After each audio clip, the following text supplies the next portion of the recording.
الحجارة عليها ملائكة غلاظ شداد لا يعصون الله ما أمرهم ويفعلون ما يؤمرون. وعن أبي هريرة رضي الله تعالى عنه قال قال رسول الله صلى الله عليه وسلم: ما من مولود يولد إلا على الفطرة، أي فطرة الإسلام، فأبواه يهودانه أو ينصرانه أو يمجسانه، أو كما قال صاحب القرآن صلى الله عليه وسلم.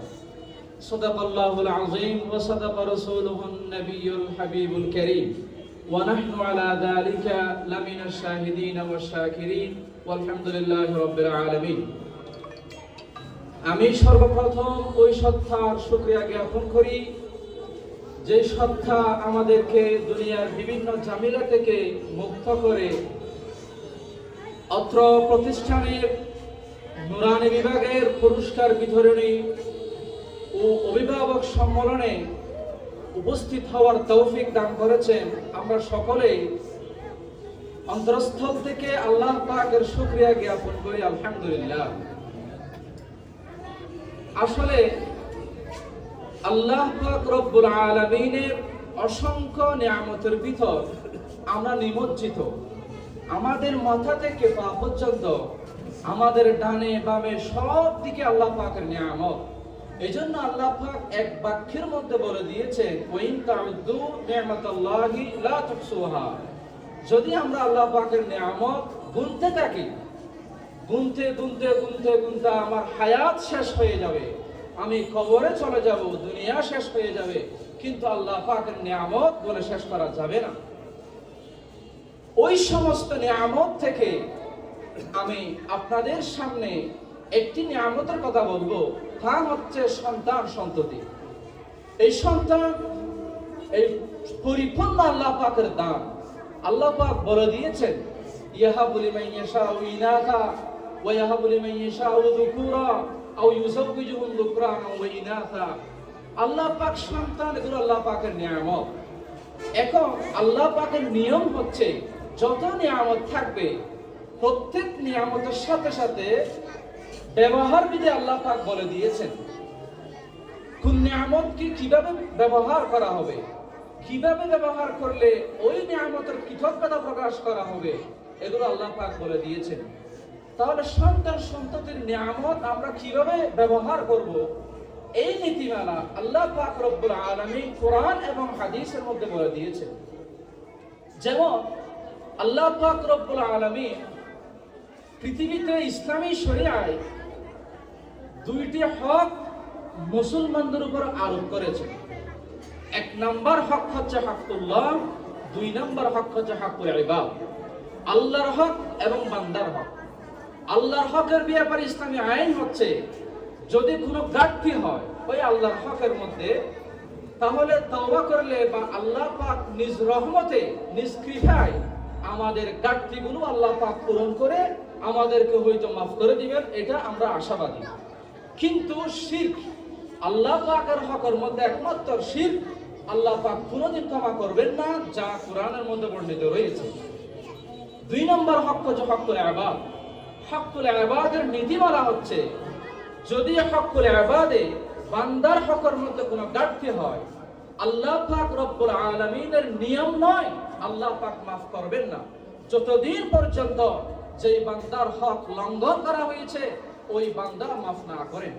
তাহলে বান্দার মধ্যে অনেক বিভাজন আছে। যেমন মা বাবা, তারাও বান্দা আল্লাহ পাকের, মা বাবার হক আছে, আত্মীয় স্বজনের হক রয়েছে, এইরকম সন্তান সন্ততির হক রয়েছে, প্রতিবেশীর হক রয়েছে, সাধারণ মুসলিমদের মাঝে হক রয়েছে। তাহলে মানুষ নিজের মা বাবা আর সন্তানের প্রতি মা বাবার কর্তব্য অনেক রয়েছে।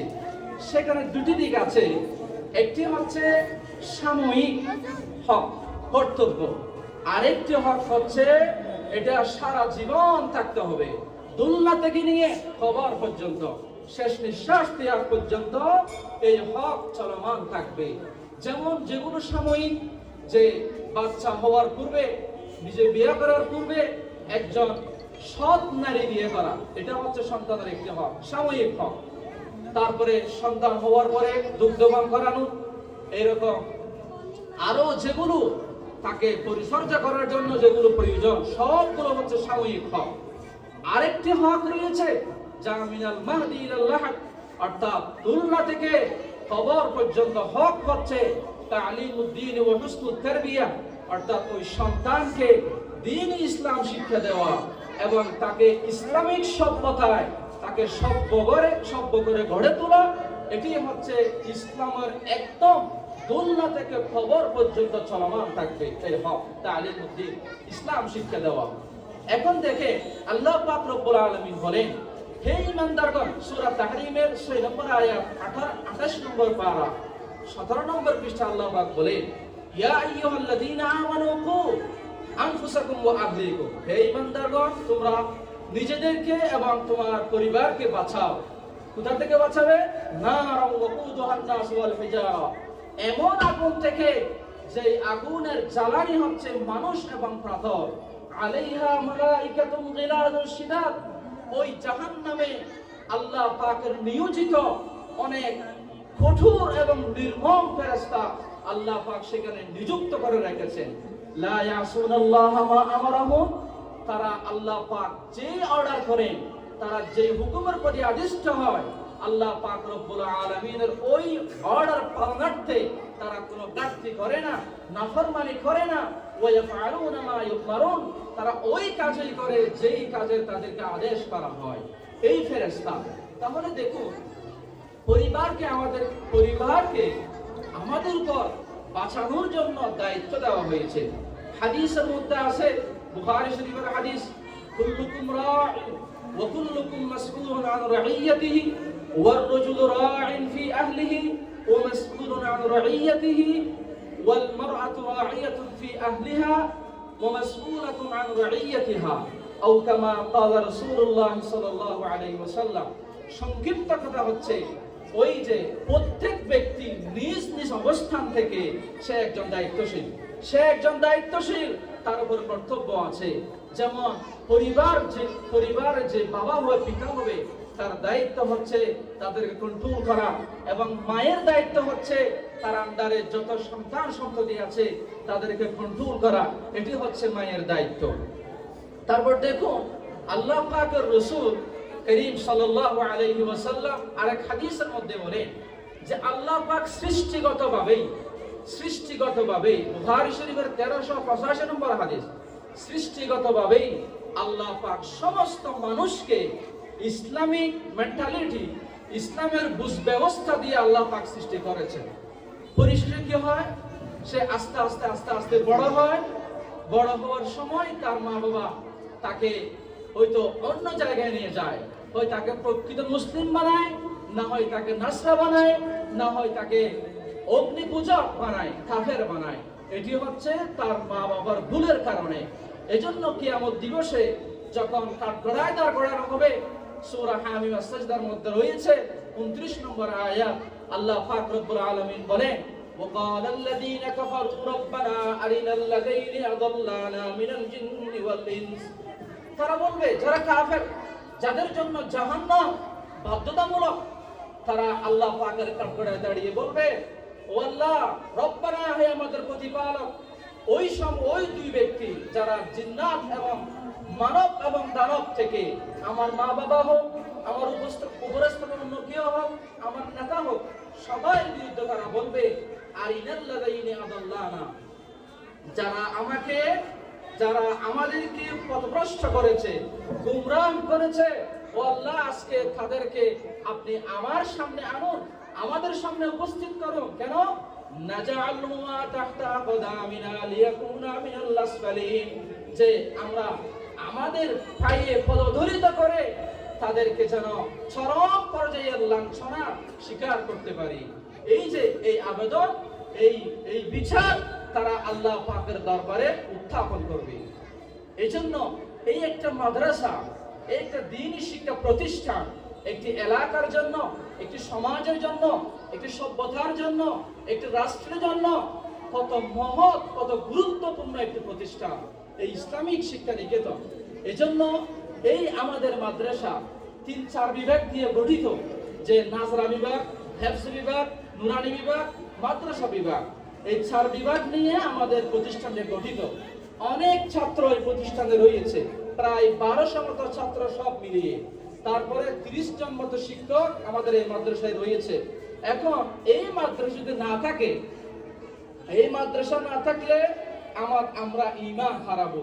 আমরা আমাদের সন্তানকে অবশ্যই আমাদের সন্তানকে গাইড দিতে হবে। একটি প্রতিবেদন আছে যে একটা শিক্ষিকা, মাদ্রাসার শিক্ষিকা পরীক্ষার খাতা কাটতেছিল। ওই পরীক্ষার মধ্যে রচনা আসছে, আমার ইচ্ছা এবং আকাঙ্ক্ষা এই ব্যাপারে একটি রচনা লিখো। এখন ক্লাস 3 ছাত্র রচনা লিখতেছে, লেখার পরে সেখানে বলতেছে, আমি স্মার্টফোন হতে চাই, আমি মোবাইল হতে চাই, আমি একটি বড় স্ক্রিন টাচ মোবাইল হতে চাই, অ্যান্ড্রয়েড সেট করতে চাই। কেন? কারণের মধ্যে সে লিখে যে আমার বাবা 24 ঘন্টা মোবাইলকে সময় দেয়, আমার মা 24 ঘন্টা মোবাইলকে সময় দেয়, যখন সুযোগ হয় মোবাইলের স্ক্রিনের মধ্যে অনেক সময় চুমু খায়, কিন্তু আমার দিকে কর্ণপাত করে না। যখন আমার খিদা লাগে, আমি যখন খানা খুঁজি, ওই আমার মা আমাকে বলে যাও পাকঘর থেকে নিয়ে খাও। তখন আমার খুব আফসোস লাগে। যখন মোবাইল এমবি শেষ হয়ে যায়, আমার মা খুব যত্ন করে ফোন করে এমবি ভরে, কিন্তু আমাকে নাস্তার টাকা দেয় না, আমার দিয়ে ধন্যবাদ হয় না। এজন্য আরো অনেক কথাবার্তা বলে সে বলেছে, এজন্য আমি আমার মা বাবার আদরের দুলাল হতে চাই, আমি আমার মা বাবার কলেজার টুকরা হতে চাই, এজন্য আমিও হতে চাই মোবাইল স্মার্টফোন হতে চাই। এজন্য এই যে তখন নিচের দিকে এসে দেখা যাচ্ছে ওই ছাত্রের নাম হচ্ছে ইমাম, অর্থাৎ ওই শিক্ষিকার নিজের সন্তান। সে তখন কান্না জর্জরিত অবস্থায় নিজের স্বামীকে আলিঙ্গন করে অভিমান করেছে যে আজকে থেকে আমরা সবাই মোবাইল পরিহার করলাম, আজকে আমাদের সমাজের মারাত্মক মরণব্যাধি এই মোবাইলের কারণে সন্তান নিজের মা বাবার হক নষ্ট হচ্ছে, উস্তাদ ছাত্রের হক নষ্ট করছে এই মোবাইলের কারণে। আলহামদুলিল্লাহ আমাদের প্রতিষ্ঠানে যথাসম্ভব কঠোরতার সাথে এই মোবাইলের বিরুদ্ধে, এই মোবাইল একটা ফিতনার জিনিস, এই মোবাইলকে কন্ট্রোল করার জন্য আমাদের পরিচালক মহোদয় অনেক চেষ্টা করতেছেন। আলহামদুলিল্লাহ সফল হচ্ছি। এই যে নুরানি বিভাগ খুব সুন্দর করে, অন্য কোন ধরনের প্রতিষ্ঠানগুলো আছে বলুন তো, যেখানে ছাত্রের হাতে হাত রেখে লেখানো হয়, বাবু লিখো, আব্বু লিখো, আলিফ লিখো, বা লিখো, স্বর লিখো, স্বর লিখো, ক লিখো, হাতে হাত ধরে লেখানো হচ্ছে। আমরা চর্মচোখে দেখতে পাচ্ছি এগুলো হাতে হাত রেখে। এইরকম কি গরমের মধ্যে টিনের নিচে আপনারা তো শুট করতেছেন, শান্তির মধ্যে আছেন, ছাদের মধ্যে ঠান্ডায়, অনেকে এসির মধ্যে আমরা আছি, কিন্তু আজকে এই দাড়িওয়ালা, টুপিওয়ালা, জুব্বাওয়ালা সমাজ সেবকের কাজ করে, দ্বীনের কাজ করে, তাদের মৌখিক মুখে প্রত্যেক সন্তানকে পাঠদান করাচ্ছে। অন্য কোন দ্বারার মধ্যে আছে বলুন তো, একটু বিবেচনা করেন। ধরেন সাপোজ মাদ্রাসাটা নাই, তখন আপনার সন্তানের ভবিষ্যৎ কি হবে? এজন্য বলি, সন্তানকে জাগতিক শিক্ষায় শিক্ষিত করার পূর্বে আপনি একটু কোরআন শিক্ষা দেন। কেন কোরআন শিক্ষা দিবেন? যদি কোনো ব্যক্তি আগে মূলা খায়, মূলা খাওয়ার পরে যদি গুস্ত খায়, তাহলে বলুন তো তার মুখ থেকে, ভিতর থেকে যে একটা ডেকুর আসবে, ওই ডেকুর থেকে মূলার ডেকুর হবে নাকি গুস্তের ডেকুর হবে? অবশ্যই মূলার ডেকুর হবে। ঠিক তেমনি ভাবে যদি আপনি আপনার সন্তানকে নিজের জীবনের শুরুতে যদি আপনি দ্বীন শিক্ষা দিতে পারেন, কোরআন শিক্ষা দিতে পারেন, আল্লাহ এবং রাসূল এবং সাহাবায়ে কেরাম ইসলামকে শিক্ষা দিতে পারেন, তাহলে সে অনেক বড় শিক্ষিত হওয়ার পরেও, বিসিএস হওয়ার পরেও, ব্যারিস্টার হওয়ার পরেও, ম্যাজিস্ট্রেট হওয়ার পরেও, সে এলএলবি পাস করার পরেও তার মুখ দিয়ে নাস্তিকবাদের কথা বের হবে না, তার মুখ দিয়ে, তার কলম দিয়ে ইসলামের বিরুদ্ধে কথা বের হবে না। অবশ্যই তার সমস্ত কথা কোরআনের পক্ষে আসবে। আজকে আমাদের মাদ্রাসা পরিচালিত প্রধান পরিচালক হাফেজ মাওলানা ইসমাইল সাহেব, আপনারা সবাই চেনেন, একজন মুতাওয়াজি, বিনম্র একজন আলেম দ্বীন। নিচের দিকে থাকায় নিচের দিক থেকে তাকিয়ে সামনে আবার কি আসে, মাদ্রাসায় চলে আসে। ডানে বামে কিচ্ছু তাকায় না। একজন বুজুর্গ, এই সমস্ত ব্যক্তি সমাজের প্রয়োজন। উনার মাধ্যমে আজকে মাদ্রাসা পরিচালিত, ইখলাসের সাথে উনি এই মাদ্রাসা পরিচালনা করেন, যা আমাদের ধারণা। ঠিক তেমনি ভাবে অত্র মাদ্রাসায় অনেক প্রবীণ শিক্ষক রয়েছেন, আমাদের সকলের মুরব্বী উস্তাদুল আসাতিজা মৌলানা মোহাম্মদ সাঈদ সাহেব, ইমাম সাহেব নামে পরিচিত। ঠিক তেমনি ভাবে অত্র মাদ্রাসায় আল মুহাসিবুল জালিল, অত্যন্ত বিচক্ষণ একজন আলেমে দ্বীন, সহকারী পরিচালক, অনেক মেহনতি একজন মানুষ মৌলানা আকরাম হোসেন সাহেব। উনি বড় বড় কিতাব পড়ানোর সাথে সাথে মাদ্রাসার একটা অন্যতম দায়িত্ব হিসাব বিভাগের দায়িত্ব। উনি ওই কর্তব্য নিয়ে মাদ্রাসায় দীর্ঘদিন যাবত আছে এবং খুবই বিদগ্ধ হিসাবের মধ্যে। মাদ্রাসার হিসাবে আলহামদুলিল্লাহ কোনো ধরনের ত্রুটি নেই, আমরা সবাই জানি কোনো ত্রুটি নেই। এজন্য আপনাদের সম্পদ, আপনাদের দান এই মাদ্রাসার মধ্যে 2 হাত তুলে আপনারা মাদ্রাসার জন্য দান করবেন। সামনে আমাদের এতগুলো ছাত্রের মধ্যে, এতগুলো শিক্ষকের মধ্যে এই যে সামান্য জায়গা, সামান্য বিল্ডিং, এগুলো সংকলন হচ্ছে না। আমাদের চতুর্থ তলা করার অনেক প্রয়োজন হয়েছে। এখন মাদ্রাসা তো, এই মাদ্রাসাগুলো সরকারি টাকায়, সরকারি অনুদানে পরিচালিত নয়। এজন্য ইসলামী আইন বিভাগে ফতোয়া আছে, যদি সেই রকম হয় তাহলে প্রত্যেক এলাকার মধ্যে এমন একজন আলেম, এমন একজন মুফতি, এমন একজন মুহাদ্দিস দরকার যে শরীয়তের সমস্ত মাসলা সমাধান দিতে পারবে। ওই দায়িত্বটা আসবে কাদের কাঁধে? অবশ্যই ওই দায়িত্বটা আসবে এলাকাবাসীর কাঁধে।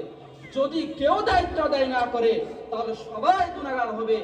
আর যদি কিছু কিছু মানুষ দায়িত্ব পালন করে তাহলে অন্যদের কাছ থেকে আল্লাহ পাক হয়তো ক্ষমা করে দিবেন, কিন্তু পুরস্কৃত করবেন না। ক্ষমা করবেন, পুরস্কৃত করা যাবে না।